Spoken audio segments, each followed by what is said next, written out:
তুই রে বসন্ত সমীরণ,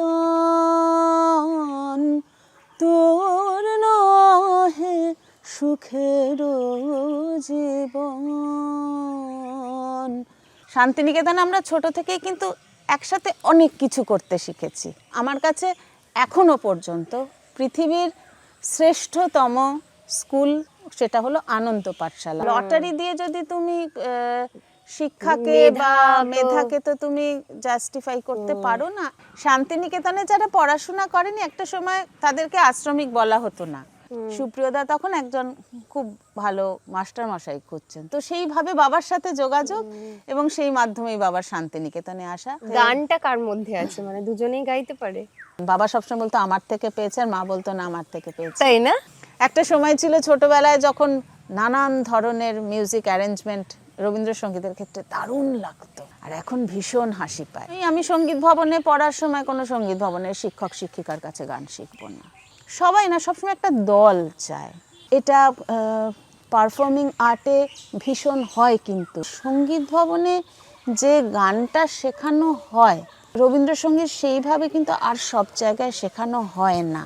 শান্তিনিকেতনের লোকজনও এখন নিজেদেরকে প্রমোট করতে শিখেছে। যে পগ নাকি ছোটবেলা থেকেই আমার প্রতি মুগ্ধ ছিল। কণিকা বন্দ্যোপাধ্যায় চলে গেছেন, 5 বছর হয়ে গেছে। তার অরাটা রয়েছে, কিন্তু একটা ছাড়খাড় অবস্থা। তো উনি এসছেন, আর ওই মালাটা ওই ছবির সামনে দিয়ে না মাটিতে বসে কাঁদছেন। এই ধরনের মানুষের জন্য একটা আর্কাইভের মতো করব। লোকে ভাবতো যে আমরা ডুয়েট ছাড়া গাইবো না। আমাকে খুব না ঠেললে আমি খুব একটা নিজেকে ঠেলতে একটু কম পারি। আমি মনে মনে ভীষণ বোহেমিয়ান। আস্তে আস্তে এলমহার্স্ট ইনস্টিটিউটের সাথে যুক্ত হয়ে গেছি। ছেলেদের মায়েদের দায়িত্বটা একটু বেশি, একটু না অনেকটাই বেশি। কপালে লেখা টেখা কিছু নেই, আছে যেটাকে বলে ধপ। কপালে লেখা টেখা কিছু নেই, আছে যেটাকে বলে ধপ। গল্প জুড়ে তার শুরু হলো আবার বৈঠকে বৈঠক। গল্প জুড়ে তার শুরু হলো আবার বৈঠকে বৈঠক। কবে তুমি আসবে বলে রইব না বসে, আমি চলবো, আমি চলবো বাহিরে। শুকনো ফুলের পাতাগুলি পড়তেছে খসে,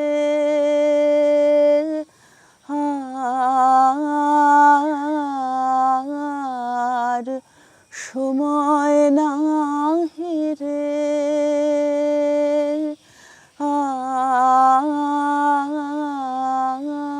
আর সময় নাহি রে। সত্যি সময় নেই, সব সময় মনে হয়। কিন্তু তোমাদের সঙ্গে যখন আমার আলাপ হয়েছিল সেই সময়টা আমার কাছে খুব একটা দারুণ স্মরণীয়। কারণ তোমাদের গান শুনলাম এবং আমরা আবার বৈঠকে প্রচুর অনুষ্ঠান করেছি। একদম। আবার বৈঠকের ভাবনাটাই কিন্তু পুরোটাই শান্তিনিকেতন থেকেই যাওয়া, যে এইভাবে। আর ওই জন্যেই যখন গাছের পাশে, মানে আমরা যখন যোধপুর পার্কে ঢুকি, দুটো গাছ আছে, তো এইগুলো ভেবেই করা। কারণ প্রকৃতি তো একটা অদ্ভুত ভালো লাগা বলা। তুমি তো এখানে বড় হয়েছে। আজকে আমাদের সাথে আছে ঋতপাদি। অলরেডি গান শুনে নিয়েছি আমরা, এবং ঋতপাদি শান্তিনিকেতনে বড় হয়েছে, এবং ঋতপাদি একজন রবীন্দ্রসঙ্গীত শিল্পী, এবং তার সঙ্গে একজন মা, এবং তার সঙ্গে একজন প্রচুর প্রচুর কাজ করে। শান্তিনিকেতনে আমরা ছোট থেকেই কিন্তু একসাথে অনেক কিছু করতে শিখেছি। তো আমাদের কীরকম ছোটবেলা থেকে শিক্ষার মধ্যে এই আমরা পড়াশোনা করছি, পরীক্ষা থাকলেও আমরা রিহার্সাল দিচ্ছি, গান গাইছি, নাচ করছি, ছবি আঁকছি, মাটির কাজ করছি, আবার কাগজ কেটে, কালকে যেটা নিয়ে আমরা গল্প করছিলাম, কাগজ কাটতে আমি খুব ভালোবাসি। তো কাগজ কেটে নানান রকম জিনিস বানাচ্ছি একদম কিন্তু ছোট্ট থেকে। আবার সাহিত্য সভা হচ্ছে বা কোনো অনুষ্ঠান হচ্ছে আমরা কিন্তু স্টেজও সাজাচ্ছি, সব আমরা করতে শিখেছি। মানে খুব অবলীলায় শিখেছি, অবচেতনেই শিখেছি, কি করে শিখেছি ঠিক বলতে পারবো না। এখন যখন আলাদা করে বসে ভাবি তখন ভাবি যে ওই শিক্ষাগুলো কিভাবে ঢুকে গেছে ভিতরে, কিন্তু কি মূল্যবান এবং কত সময় যে কিভাবে কাজে লাগে সেগুলো মানে অজান্তেই সেগুলো হয়ে গেছে। যে একটা কোনো জায়গায় আমাকে এখন যদি দিয়ে দাও যেখানে একটা অনুষ্ঠান হবে, কিছু একটা মোটামুটি একটা স্টেজ কিন্তু আমি সাজিয়ে দিতে পারবো। বাহ, মানে অনেক কিছু আমরা মানে কিন্তু এরকম ছোটবেলায় তোমাদের স্কুলে এরকম ভাবে শেখানো হতো সবকিছু নাকি? আমাদেরই তো দায়িত্ব থাকতো, আচ্ছা এক একটা ক্লাসের এক একবার দায়িত্ব থাকতো। সাহিত্য সভা প্রতি মঙ্গলবার সাহিত্য সভা, আচ্ছা। তো এরকম আদ্য বিভাগ, মধ্য বিভাগ, এরকম বিভাগ করা আছে, ক্লাস 5 অবধি, তারপর সিনিয়ররা, তারপর আরও সিনিয়ররা। এবার ছোটদের সাহিত্য সভায় একটু বড় ক্লাসের দাদা দিদিরা এসে সাহায্য করে দিত। ব্যাকড্রপটা করে দেবে। তাতে বসন্তকালে একটা পলাশের ডাল থাকতে পারে, আবার কি বলে অনেক সময় আমরা ঝরা পাতা, মানে এই সময়টায় ঝরা পাতা দিয়ে পাতা আটকে আটকে সেলাই করে স্টেজটা হয়েছে। বাহ, পিছনে একটা নীল কাপড় দেওয়া থাকতো আর আমরা ওরকম করে সাজাতাম। তো আজকে যখন তোমার ছেলে বড় হয়েছে, ঠিক সেম জিনিসটাই কি ওর সঙ্গেও হয়েছে? মানে একই রকম কি আছে? আমার এখন তো পৃথিবীটা অনেকটা পাল্টে গেছে। হ্যাঁ। আমরা যত সহজে বড় হয়েছি, ওরাও সহজে, আমি চেষ্টা করি, আপ্রাণ চেষ্টা, আমি বলছি না, মানে যে আপ্রাণ চেষ্টা করি ওকে। না, ও তো পাঠভবনে পড়ে আনন্দ না, পাঠশালায় পড়েনি, বা এখন যে পদ্ধতিতে পড়াশোনা করছে, ওর যে পদ্ধতিতে পড়াশোনা সেই পদ্ধতিতেও এই সহজতাটা, এইভাবে শেখাটা রয়েছে। তুমি যেভাবে বড় হয়েছো, রাজন্য তোমার ছেলেও কি সেইভাবেই সেরকম ভাবে স্কুলে বড় হচ্ছে? সেরকম ভাবেই বড় হচ্ছে, কিন্তু ও তো পাঠভবন আনন্দ পাঠশালায় কিন্তু পড়েনি। তো এটা নিয়ে ছোট ছোট অভিমান মনের মধ্যে থাকে। হ্যাঁ, তো ওর ছোটবেলা থেকে ও যেই স্কুলে বড় হলো সেটাও একটা ওর জন্য জার্নি, আমরা মা বাবা হিসেবেও একটা নতুন স্কুলের সাক্ষী, এবং সেটার আদর্শ সব কিছুই কিন্তু শান্তিনিকেতন, আশ্রম বা রবীন্দ্রনাথের যে শিক্ষাধারা সেটা নিয়েই এগিয়েছে। শিশুতীর্থেও পড়ে, তো সেইভাবেই বড় হচ্ছে, কিন্তু পাঠভবনে পড়েনি এবং আনন্দ পাঠশালাতেও কিন্তু পড়েনি। আর তোমাদের সময় যেমন ধরো আমাদের হাতে মোবাইল ছিল না, না, এখন তো মোটামুটি ঘরে ঘরে সবার বাড়িতে সবার সঙ্গে আছে। তো মানে সময়টা বেঁচে, মানে তোমরা যেভাবে মোবাইল ছাড়া এই যে তুমি প্রকৃতির সাথে থেকেছো, গাছের সাথে কথা বলেছো, এরকম ভাবে ঘুরে ঘুরে বেরিয়েছো, সেইটা না, যেহেতু আমরা তো শহরে থাকি না, শহর থেকে অনেকটা দূরে, এবং ভাগ্যিস, এবং যে পরিবেশে আজকে আমরা যেখানটা বসে আড্ডা মারছি, তো অসংখ্য গাছপালা, সমস্ত গাছের নাম ওকে বলে বলে ছোটবেলা থেকে, সেই গাছের চত্বরে চত্বরে তো যা, তো ওখান থেকে এই যে নাগলিঙ্গম, যা তো নাগলিঙ্গম গাছ থেকে দেখি তো পাতাটা নিয়ে, আর একটু যখন ছোট ছিল হয়তো কোনোদিন ভুল করে অশোক গাছের একটা পাতা নিয়ে এলো, না এটা তো অশোক গাছ মনে পড়ছে, তারপর একটু ফুলের বর্ণনাটা দিলাম, যাও যাও যাও দেখো, এরকম করে করে ওকে চিনিয়েছি। এইগুলো ওকে এইভাবেই আমি চেনাচ্ছি। কিন্তু ওদের স্কুলেও একটা নেচার ওয়াক হয়। আমরা ছোটবেলায় যেমন প্রকৃতি পাঠ পড়েছি, মানে আমাদের ব্রতিন্দা ছিলেন, তো ওদের সবচেয়ে আনন্দের ক্লাস ছিল সেটা। তো আমরা কোনোদিন বয়রা গাছের তলায় গেছি, বয়রা কুড়িয়েছি, কিভাবে বয়রা ভেঙে খেতে হয় সেটা ব্রতিন্দা দেখাচ্ছেন। আরেকটা আমাদের খুব লোভনীয় ছিল, যেটা আমরা এই প্রকৃতি পাঠের ক্লাস করতে করতে জোগাড় করতাম, সেটা হলো পাতা বাদাম যদি দেখাতে পারতাম ভাল লাগতো। এরকম ছোট্ট গোল মতো গাছের মধ্যে হয়, পাতার মতো, সেটা উড়ে উড়ে উড়ে উড়ে বাগানে চারিদিকে ছড়িয়ে থাকে। তো ওদের স্কুলেও কিন্তু শিশুতীর্থে সেই জিনিসটা আছে। আমার খুব ইচ্ছা ছিল এই জিনিসটাও পাক। তো পাঠভবনে ভর্তি করনি কেন? না, ভর্তি করিনি না। আমার কাছে এখনো পর্যন্ত পৃথিবীর শ্রেষ্ঠতম স্কুল সেটা হলো আনন্দ পাঠশালা, মানে যেটা একদম ছোটদের। তো সেইটা হয়নি বলে আমার খুব মন খারাপ আছে। কিন্তু পাঠভবন হয়নি বলে একটা মন খারাপ ছিল। হয়তো ওর মনেও কখনো প্রশ্ন জাগে যে আমি কেন এইখানে পড়তে পারলাম না, তোমরা এত বলো পাঠভবনের, তোমরা এক্স স্টুডেন্ট, আমাদের তো এক্স স্টুডেন্টদের অনেক রকম অ্যাসোসিয়েশন আছে। তো পাঠভবনে হলো না আনন্দ পাঠশালায় বিশেষ করে হলো না। এখন সিস্টেমগুলো পাল্টে গেছে মানে এখন ওই লটারি সিস্টেম হয়ে গেছে। লটারি দিয়ে যদি তুমি শিক্ষাকে বা মেধাকে তো তুমি জাস্টিফাই করতে পারো না। তুমি তো এখানেই বড় হয়েছো, একদম। তো তোমার বাবা কি করতেন, মানে বাবা মা দুজনে? আমার মা তো আনন্দ পাঠশালায় পরবর্তীকালে টিচার ছিলেন। তোমাকে পড়াতেন? না মানে না, তুমি অনেক বড় হয়ে আমি বড় হয়ে গেছি, আমি তখন বেরিয়ে গেছি। মা যখন আনন্দ পাঠশালায় পড়াতেন এবং খুবই একজন সাকসেসফুল ছোটদের মাস্টার মশাই, শিক্ষিকা আর কি। আমার মা বাবা কেউ কিন্তু শান্তিনিকেতনে বড় হওয়া বা পড়াশোনা করে, মানে আশ্রমিক বলতে শান্তিনিকেতনে একটা ব্যাপার আছে, শান্তিনিকেতনে বা বিশ্বভারতী আশ্রমিক একটা মানে বিষয় আর কি। মানে সেটা একটু বলো। আশ্রমিক মানে যারা আমি যদি নিজেকে এখন আশ্রমিক বলে আমি বলতে পারি, আমি ছোট থেকেই শান্তিনিকেতনের আশ্রমে পড়াশোনা করেছি, বড় হয়েছি।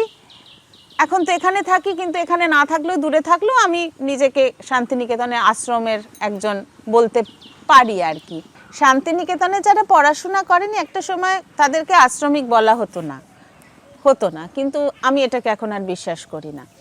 কারণ আশ্রমিক বা শান্তিনিকেতনের সঙ্গে এখানকার শিক্ষা, সংস্কৃতি, সাজ পোশাক সমস্ত কিছুকে যে বাইরে থেকে এসে অ্যাডাপ্ট করতে পারে বা মনে প্রাণে নিয়ে চলতে শিখেছে বা চলেছে, তাকে আমি আশ্রমিক বলবো না কেন?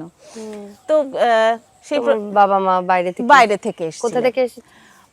দুজনেই কলকাতা থেকে এসেছেন। আচ্ছা, মানে তুমি জন্মেছো কলকাতায়? হ্যাঁ, আমার জন্ম কলকাতায়।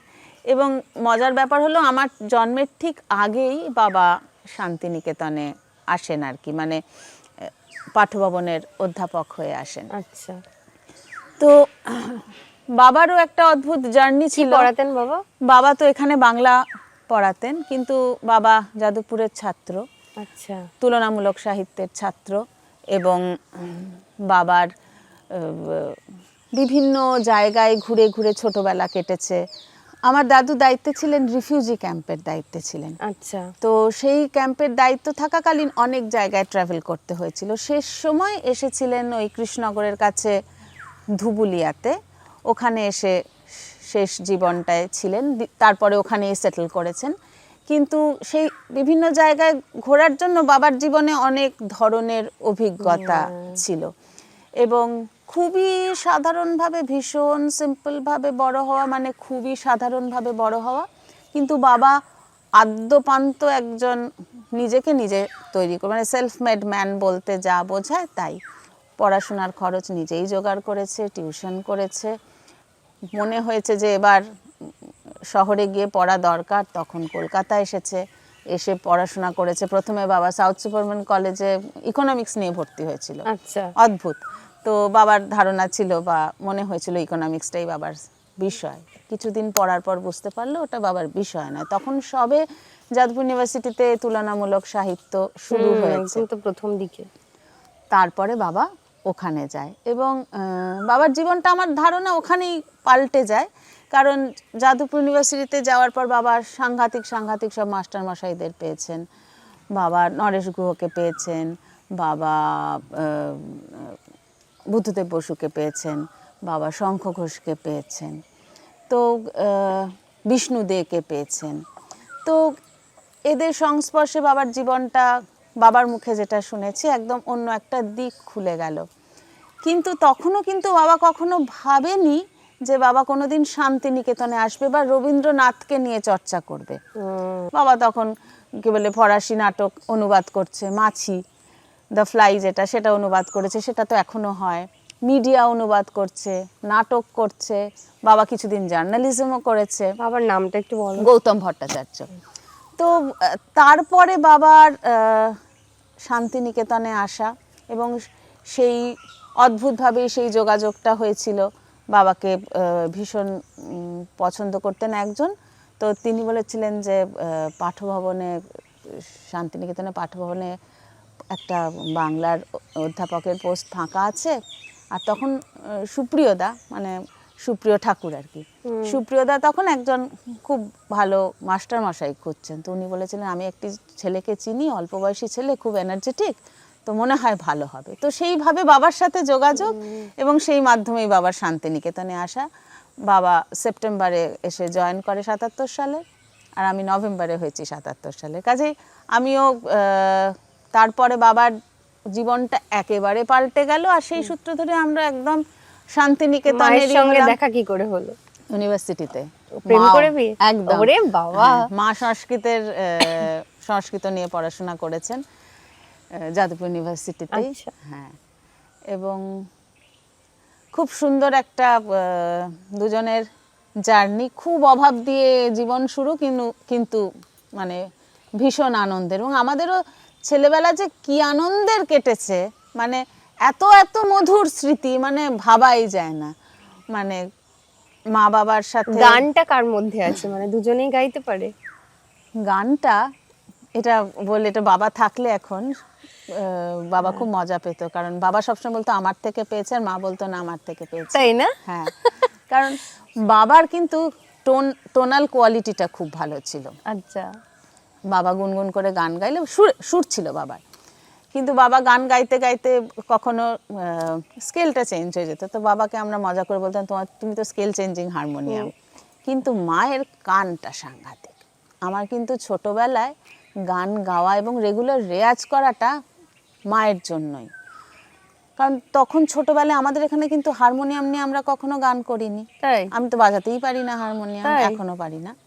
যাই হোক, সেটা আমার একটা শুরুটা কিভাবে করো তাহলে এখানে? জাস্ট তানপুরা। আর তানপুরা। এখন তো ইলেকট্রনিক্স তানপুরা হয়েছে, আমাদের সময় তো ছোটবেলায় তো ওগুলো ছিল না, একদম এরকম ভাবে তানপুরা।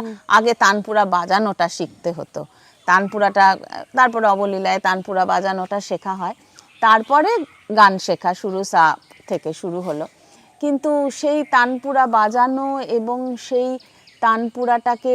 তানপুরা সুর নড়ে গেলে তানপুরার সুর বাঁধতে হয়, তো আমি তো সবসময় বাঁধতে পারতাম না, তানপুরা কিন্তু মা বেঁধে দিত। মায়ের কান সাংঘাতিক, এবং আমি রেয়াজ করছি, মা হয়তো কাজ করতে করতে সুরে যদি না লাগলো, সাটা আবার বলো বা আবার করো। হ্যাঁ, আমি যদি আজকে যেটুকু গান গাই, রেয়াজ যে করেছি, ছোটবেলায় তো একদমই রেয়াজ করতে ভালো লাগতো না, রেয়াজ করেছি আদ্যপান্ত মায়ের জন্য, এ বিষয়ে কোনো সন্দেহ মা নেই। কি শিখেছিলেন?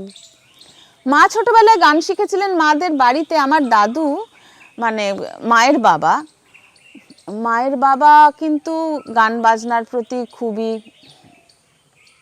মানে কি বলবো, ডেডিকেটেড ছিল, মানে ভালো লাগতো? ভালোবাসতো শুধু না, গানের চর্চা, মাদের নিয়ে ছোটবেলায় ডোভারলেনে যাওয়া, গান শুনতে, মানে যেমন খেলা দেখতেও নিয়ে যেত, সেরকম ডোভারলেনে দাদু আর মাই যেত।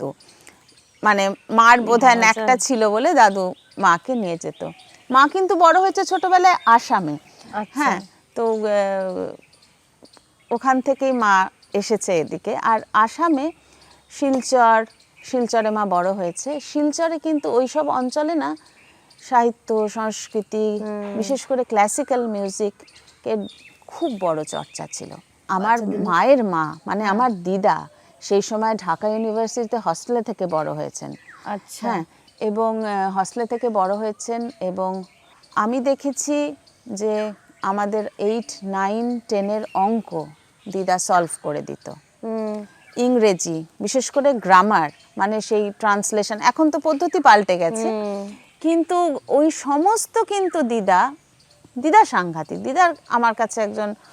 আমার দিদা আমার কাছে একজন মহিয়সী নারী। মানে তুমি দিদার নামটা একবার বলো। দিদার নাম বেলা রানী দত্তগুপ্ত। তো সেটা কি আমি দিদার কাছ থেকে পেয়েছি, সেটা আমি পরবর্তী জীবনে, আমার বিবাহিত জীবনে বা সংসার জীবনে সেটা ইমপ্লিমেন্ট করতে পেরেছি। দিদা ভীষণ পার্টিকুলার ছিলেন, ভীষণ সব গুছিয়ে রাখা, মানে তার সাথে রেগুলার দিদাকে সবসময় বই পড়তে দেখতাম, সবসময় পূজা অর্চাও করতেন এবং বই পড়তেন। তুমি মোটামুটি কত বছর বয়স থেকে গান শেখা শুরু করলে? 4-5 থেকে, মানে ক্লাসিক্যালের চর্চাটা। আচ্ছা, তুমি ক্লাসিক্যাল করেছো? হ্যাঁ, ক্লাসিক্যালের চর্চাটা 4 থেকে। কিন্তু যেহেতু স্কুলে আমরা অবলীলায় রবীন্দ্রসঙ্গীত শিখছি আর কি, সেই জন্য তখন কিন্তু রবীন্দ্রসঙ্গীত আলাদা করে কারোর কাছে শিখিনি। আমাদের স্কুলের যে মাস্টার মশাইরা, লাবুদি, চিত্রাদি, তারপরে চন্দনদা, বিজয়দা, এদের কাছে শিখেছি। পরবর্তী জীবনে যখন সঙ্গীত ভবনে গেছি তখন ফর্মাল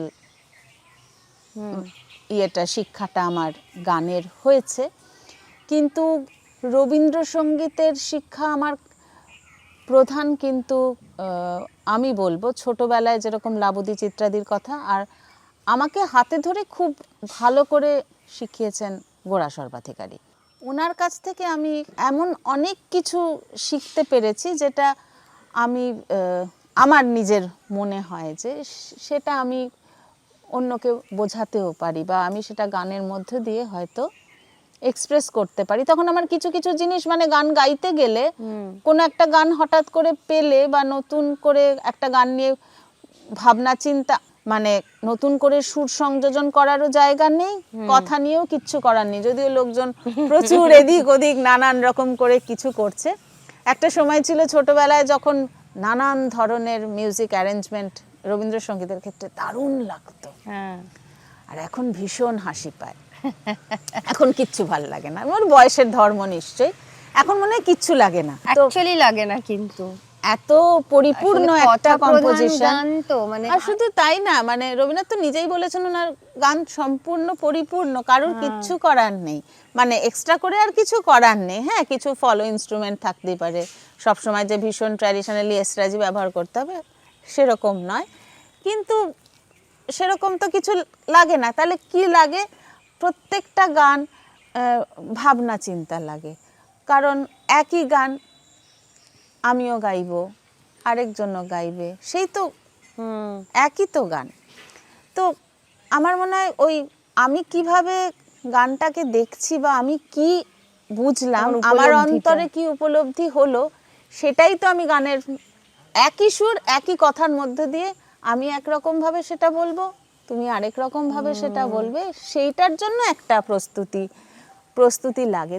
তো সেইটা গোরাদা আমাকে ভীষণ ভাবে মানে খুব বুঝিয়ে হ্যাঁ, ভেতরে মানে আমার খুব ডিপলি ঢুকেছে আর কি, মানে আমার সেটা সব সময় অনুধাবন করতে পারি আর কি। ফিলোসফিটা তোমার কাছে পুরো বদলে গেছে। হ্যাঁ, একদম তাই। মানে তুমি এলে কি করে, আমার ওটাই জানতে ইচ্ছে করছে, মানে গোরাদার সাথে আলাপ কি করে হলো? আমার না কিছু কিছু নিজস্ব কিছু কনজারভেটিভ ধারণা আছে, সেগুলোর জন্য কিন্তু অনেক কিছু ফেস করেছি, যে এমন নয় যে সেগুলো মানে আমার এগুলো মনে হয়েছে এগুলো আমার জীবনের চলার পথে এইগুলো আমার থাকা উচিত, এগুলো হয়তো বাবার প্রিন্সিপাল, এগুলো বাবার কাছ থেকেই হয়তো পেয়েছি বেশি।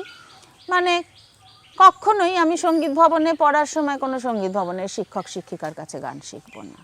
কেন শিখবো? ফেভার নেবে না না, মানে এগুলো আমি খুব বিনম্রভাবেই বলছি, এগুলো জীবনে সবাইকেই হয়তো ফেস করতে হয়, কিন্তু হয়তো কোনো নম্বরের দিকে কখনো কোনো মানে মার্কিং এর দিক থেকে পরীক্ষার খাতায় হয়তো সেটা কিন্তু হয়নি, এটা আমাকে বলতেই হবে, পরীক্ষার খাতায় কিন্তু কোনো রকম তার এফেক্ট হয়নি। কিন্তু অনেকেরই মনে হয়, সবাই না, আমি যেটা এই বয়সে এসে খুব একদম ওটাকে আমি ভেঙে চুরমার করতে চাই, সেটা হলো যে সবাই না সবসময় একটা দল চায়, মানে একটা গোষ্ঠী চায়।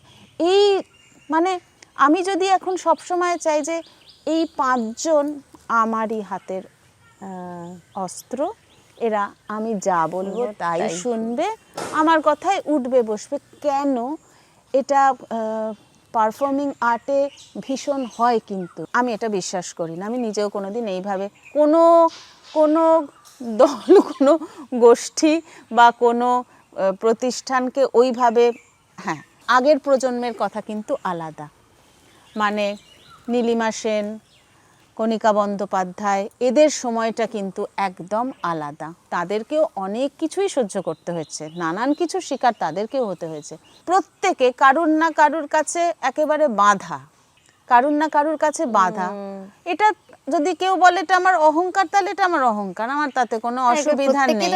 নিজের মতো করে তৈরি হয় এবং আমি বিশেষত্ব কখনোই সেটা করিনি, তার জন্য হয়তো অনেক অনুষ্ঠানে সুযোগ কম পেয়েছি, নাম্বারে কোনো অসুবিধা হয়নি। কে কি চায়, কেউ হয়তো 100টা শো চায়, কেউ একটা ভীষণ ভালো শো চায়, একটা জীবনে করেছে কিন্তু একদম একেবারে। তুমি যাদের যাদের নাম বললে তাদের সম্মুখীন হয়েছিলে কখন? হ্যাঁ নিশ্চয়ই, সেইগুলো, সেই অভিজ্ঞতাগুলো একটু নিশ্চয়ই। শুনবো। কি বলে একজন মানে তোমার তো একটা বড় ব্যাপার হচ্ছে তুমি কণিকা বন্দ্যোপাধ্যায়ের মানে আজকে আমরা এখন বসেও আছি এখানে। হ্যাঁ সেখানে মানে সেটা একটা অদ্ভুত ব্যাপার।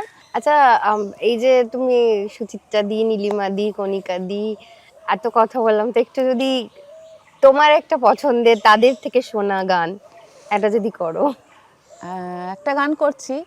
এই এই এই গানটা রবীন্দ্রনাথের একদম প্রথম জীবনের লেখা গান। এই গানটার একটু আমি শোনাচ্ছি, তারপরে এর সাথে একটা খুব সুন্দর অভিজ্ঞতা আছে, সেটা আমি শেয়ার করব। তো এখানে বসে ভীষণ হঠাৎ করে এই গানটার কথাই মনে পড়লো। তুই রে বসন্ত সমীরণ, তোর নহে সুখের জীবন। তুই রে বসন্ত সমীরণ, তোর নহে সুখের জীবন। কিবা দিবা কিবা রাতে পরিমল মোদে মাতে। কিবা দিবা কিবা রাতে পরিমল মোদে মাতে। কাননে করিস বিচরণ,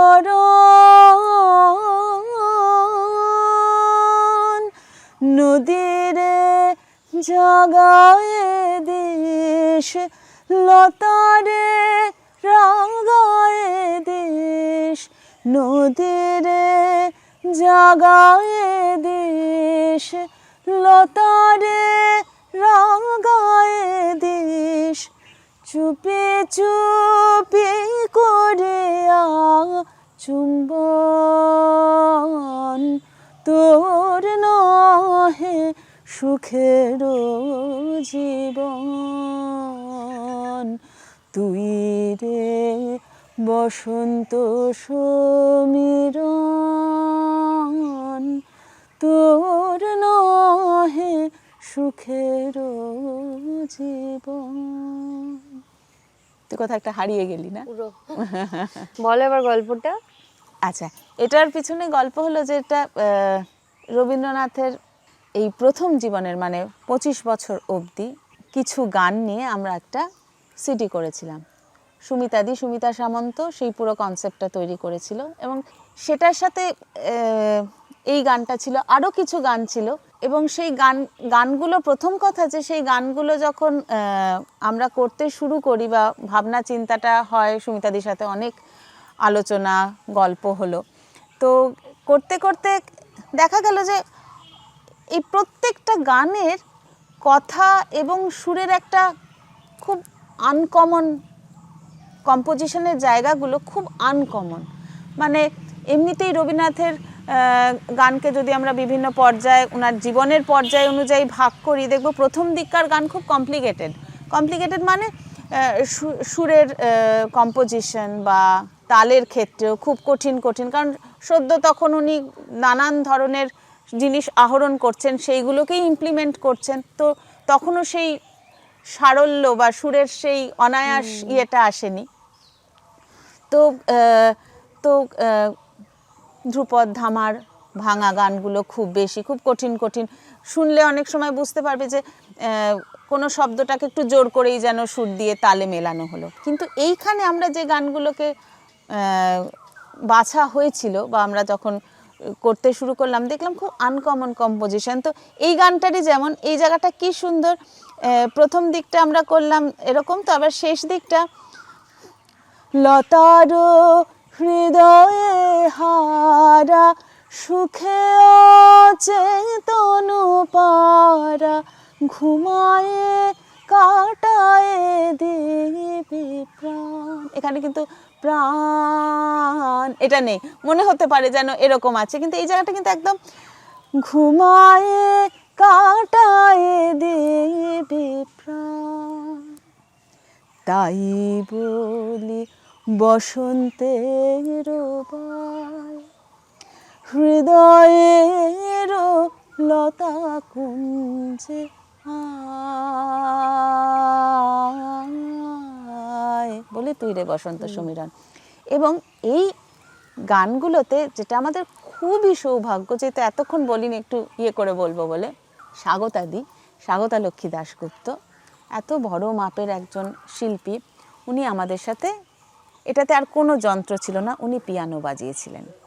এবং সেই রেকর্ডিং সেশনটা আমাদের জীবনের একটা কিন্তু খুব বড় সঞ্চয়, কারণ কোনো মানে অ্যারেঞ্জমেন্ট করে গান যখন আমরা ডাব করি সেই ধরন নয়, একদম সব কিন্তু একসাথে হচ্ছে, উনি বাজাচ্ছেন, আমরা যেরকম লাইভ, একদম লাইভ রেকর্ডিং হচ্ছে।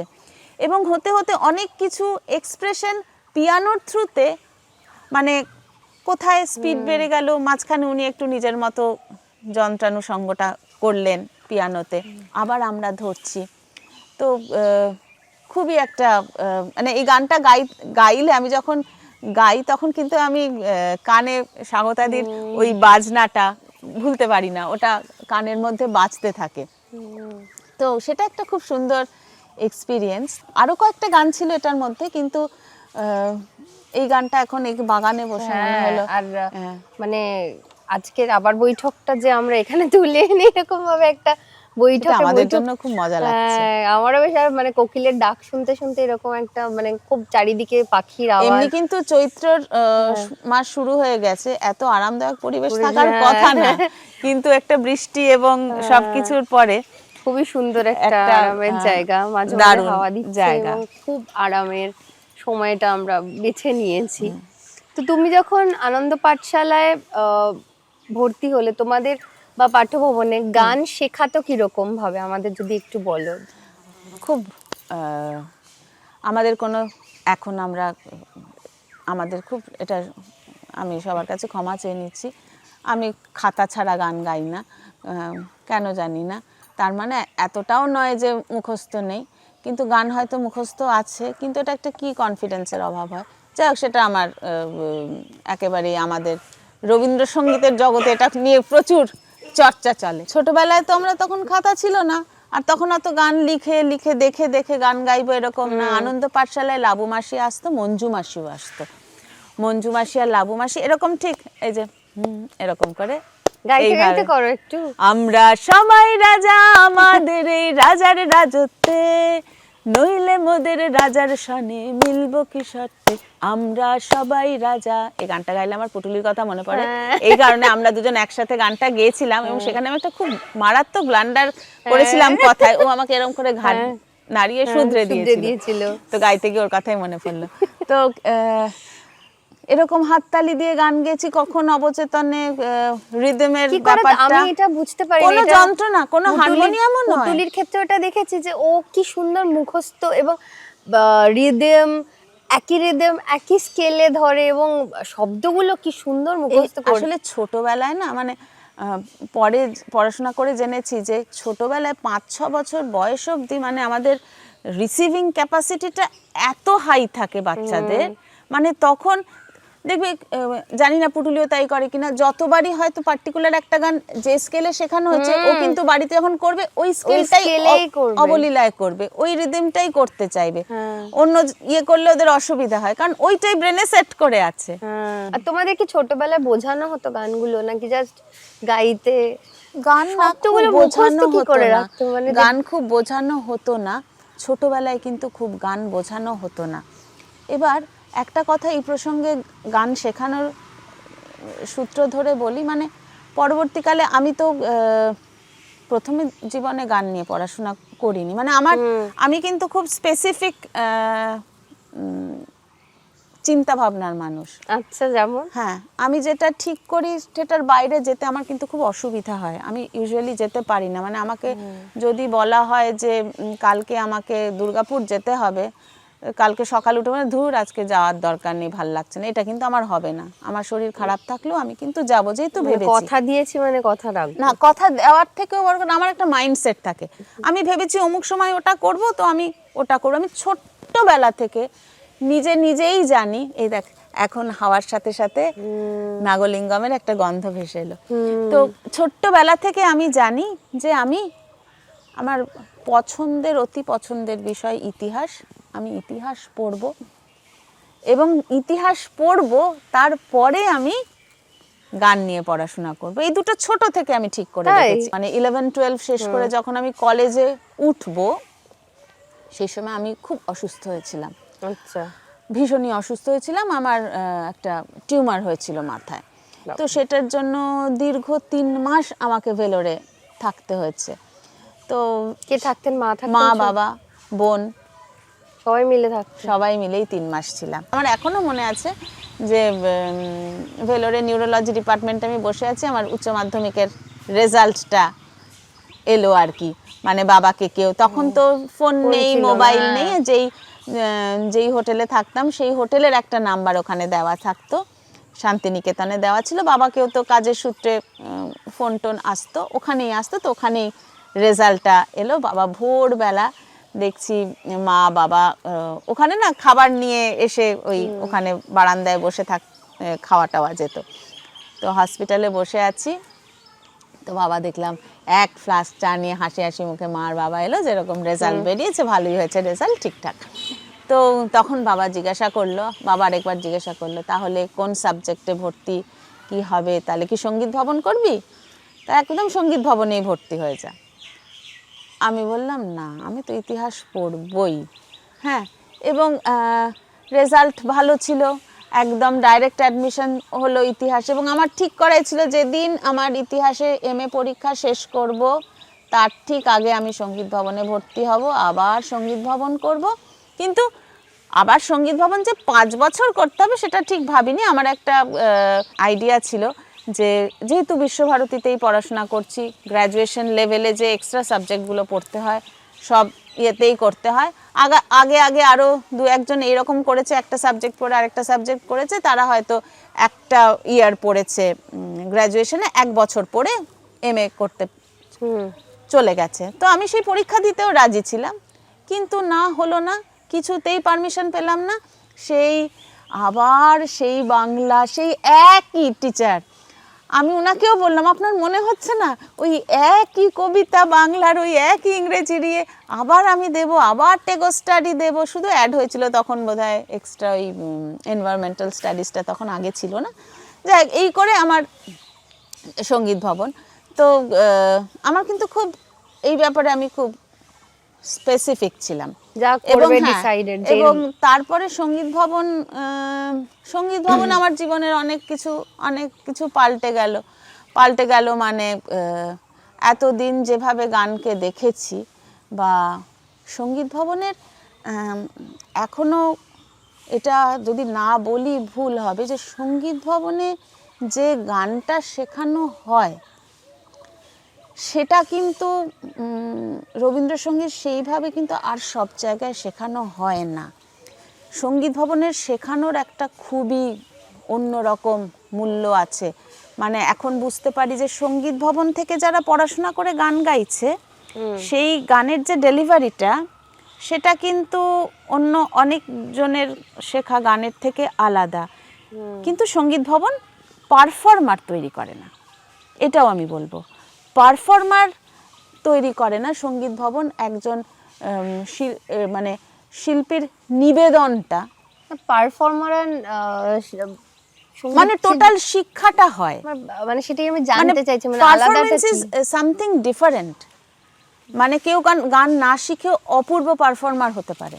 আচ্ছা, তা আমি সেটা বলছি, শেখাটা তো অন্য জিনিস, কিন্তু পারফরমেন্সের মধ্যে যে শেখাটা আছে, মানে আমি এখন এখানে বসে একটা গান গাইলাম, আর আমাকে যেই একটা স্টেজের মধ্যে ফেলে দেওয়া হবে, উল্টো দিকে অন্তত কয়েকশো দর্শক আছে, সেখানে বসে একটা গান গাওয়া, সেখানে তার প্রত্যেকটা জিনিস জাজ হয়। মানে তার বডি ল্যাঙ্গুয়েজ থেকে আরম্ভ করে সে কিভাবে গান গাইলো, সে গানটা কতটা গানের মধ্য দিয়ে অতজন দর্শককে কমিউনিকেট করলো, সেটা খুব ইম্পর্টেন্ট। সেগুলো কিন্তু আমাদের শেখানো হয় না, কিন্তু সেটা কিন্তু পারফর্মিং আর্টের একটা খুব বড় দিক। আরেকটা কি বড় দিক, সেটা হলো মাইক্রোফোন ইউজ।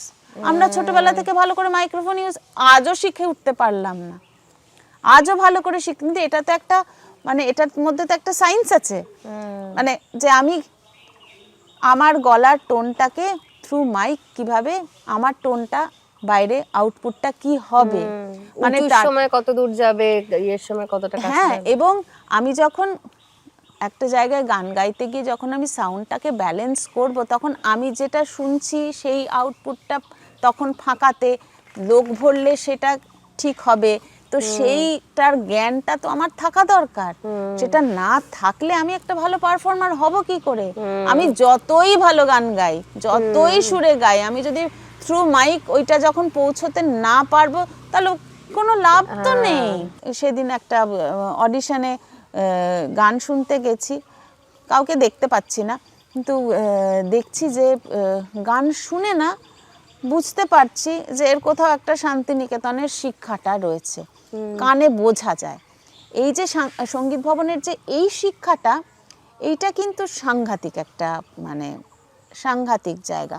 তবে হ্যাঁ, ওই পারফর্মার হতে গেলে কিছু সেলফ কনফিডেন্স লাগে, নিজেকে কিভাবে প্রমোট করব লাগে।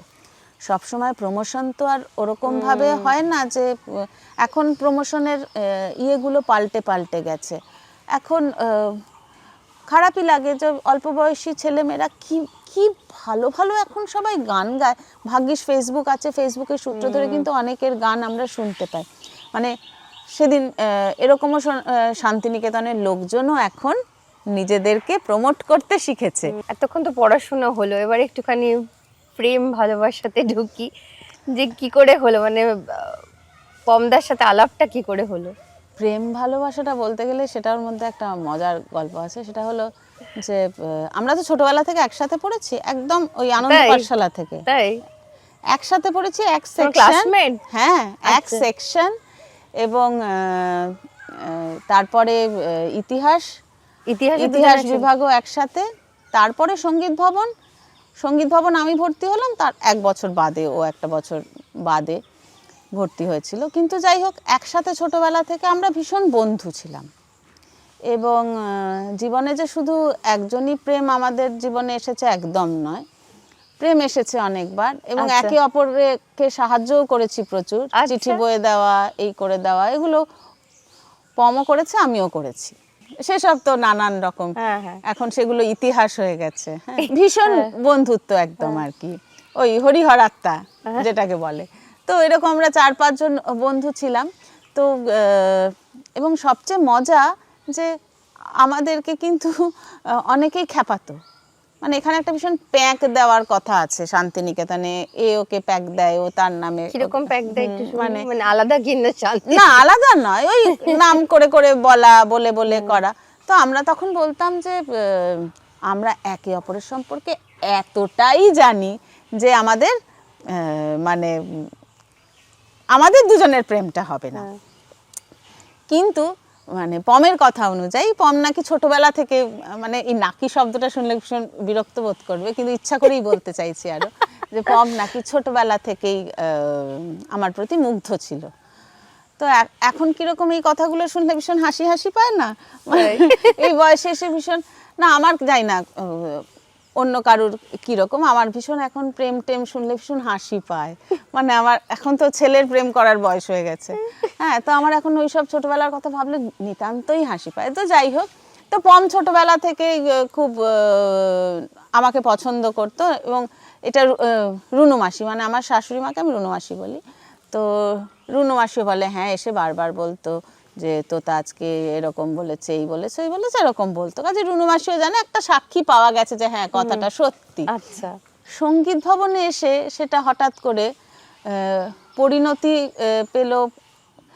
আমাদের না বন্ধুত্বটা খুব স্ট্রং ছিল, এবং একটা সময় মনে হলো বিভিন্ন জায়গা থেকে বিভিন্ন আঘাত, সম্পর্কের আঘাত তো আসতেই থাকে, তখন তো অনেকটা বড় হয়ে গেছি। এবার দুজনের জীবনের ক্ষেত্রে হঠাৎ আমার মনে হলো যে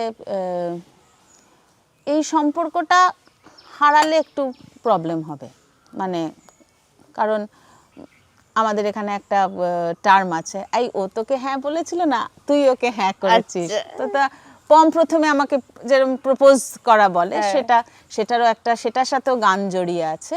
একটা গানের কম্পিটিশন, একটা গানের কম্পিটিশনে যাচ্ছিলাম আমরা ট্রেনে করে, আচ্ছা, বিশ্বভারতী ফার্স্ট প্যাসেঞ্জারে। কোথায় যাচ্ছিল?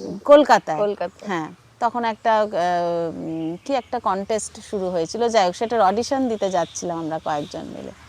তো সেই ট্রেনে বিশ্বভারতী ফার্স্ট প্যাসেঞ্জার ট্রেনে ওরকম একটা ভিড়, ওরকম একটা জায়গায় পম আমাকে প্রেম নিবেদন করলো এবং আমি প্রচন্ড নার্ভাস হয়ে গেলাম এবং আমি তার আগে ভাবিনি, কাজে অডিশনটা তো খুব খারাপ হলো, তার আগে আমি এটা ভাবতেও পারিনি, চিন্তাও করিনি। গান গেয়ে প্রপোজ করলো না এমনি? না এমনি কথা দিয়ে, তুমি তো কথার মাস্টারপিস। তারপরে ভীষণ সম্পর্কটা গম্ভীর হয়ে গেল, ভারী হয়ে গেল, মানে কারো অস্বস্তিতে কেউ কারোর সাথে কথা বলতে পারছে না এবং পম ভীষণ অ্যাভয়েড করতে শুরু করে। তখন বেশ কিছুদিন বাদে আমার মনে হতে লাগলো যে এত সুন্দর আমাদের একটা বন্ধুত্ব, সেই বন্ধুত্বটা হারিয়ে গেলে খুবই মুশকিল হবে। তখন আমি ওকে একটু মিস করতে শুরু করলাম। এই করতে করতে করতে করতে তারপরে প্রেমটা হলো, তারপরে আমাদের বিয়ে হলো এবং এই বাড়ির সাথে তো সম্পর্কটা অনেক দিনের। বাবাকে যেহেতু সবাই ভীষণভাবেই শান্তিনিকেতনে চিনত এবং বাবা যেহেতু উৎসব অনুষ্ঠান সব কিছুর সাথে যুক্ত, ইভেন এখানকার রেডিও প্রোগ্রাম বলো সব কিছুর সাথে, তো যখন আমাদের প্রেম হয়েছে তখন কিন্তু কণিকা বন্দ্যোপাধ্যায় মানে মোহরদিন নেই, তখন তো 2000 সালের পরে, উনি তো 2000 সালে। তো তার আগে যখন আমি এখানে রিহার্সালের সূত্রে বা এমনি আসতাম, গৌতমের মেয়ে হিসেবে আমাকে খুব ভালোবাসতো। তো একটা গানও আমি শিখেছিলাম, কিন্তু এই সময় তো পরিস্থিতিটা কিন্তু অনেকটা পাল্টে গেছে, মানে এখন সেটা আরও বুঝি এবং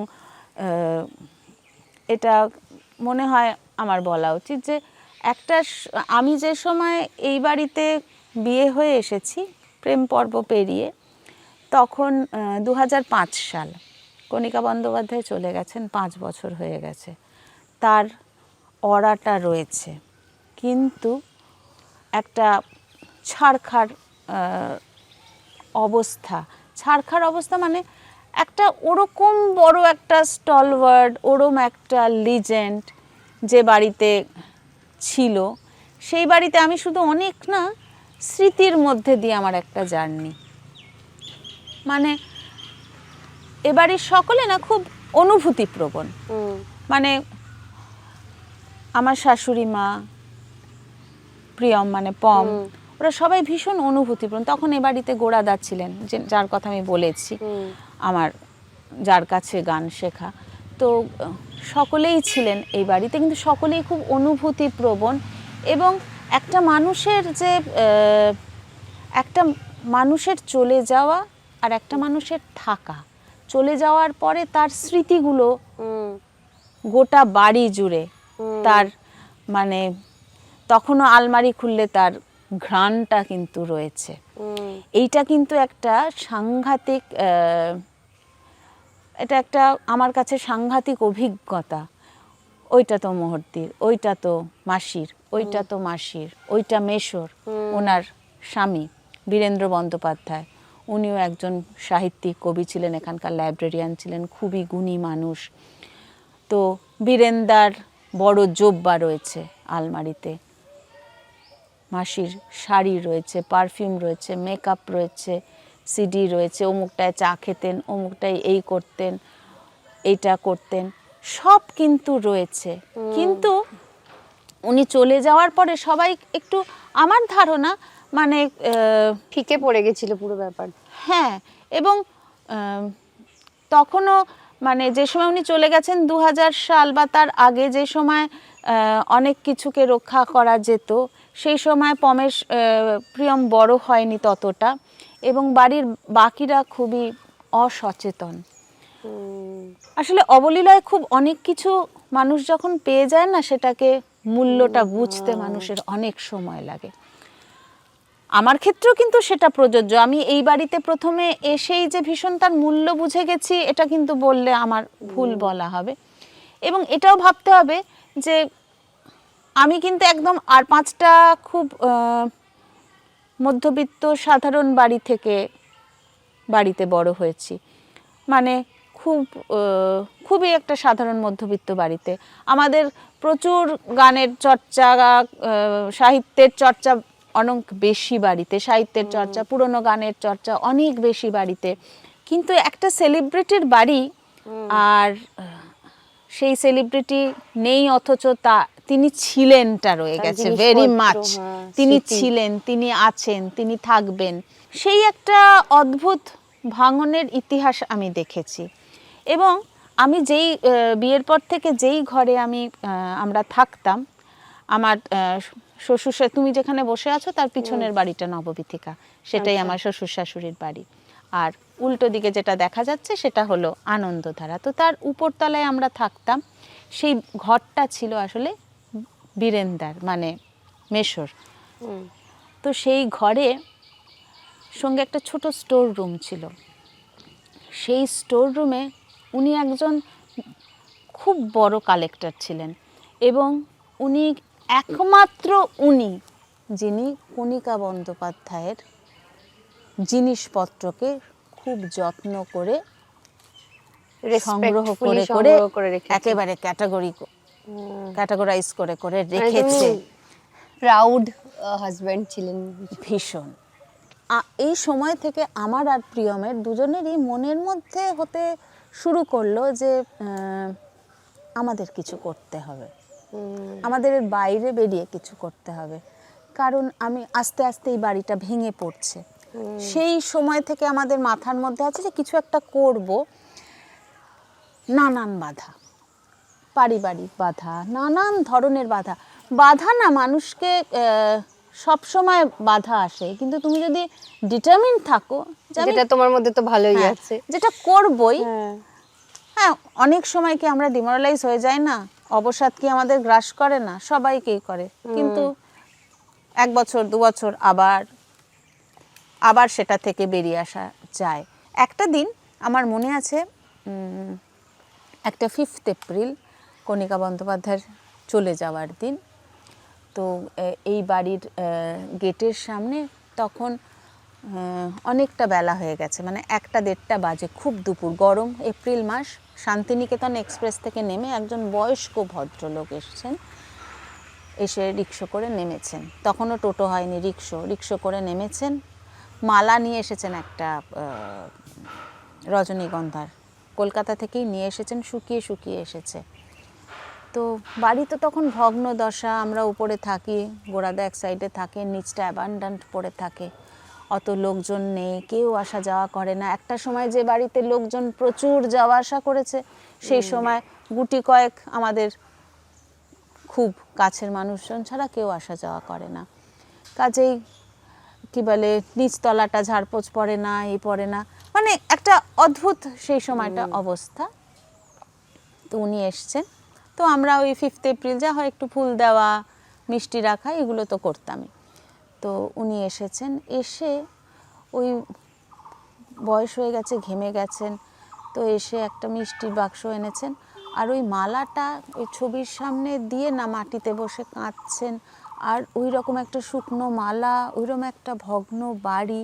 সেই দিন আমি আর পম ডিসিশন নিয়েছিলাম যে ইটস হাই টাইম, যত বাধা বিপত্তি আসুক না কেন, এই ধরনের মানুষের জন্য এই জায়গাটাকে এমন একটা কিছু ভাবে, একটা মিউজিয়ামের মতো, একটা আর্কাইভের মতো করব, যাতে যাদের এরকম একটা অনুভূতি আছে তাদের জন্য এইটুকু আমাদের কৃত্য। সেই দিন আমরা ফাইনাল ডিসিশন নিয়েছিলাম করবই।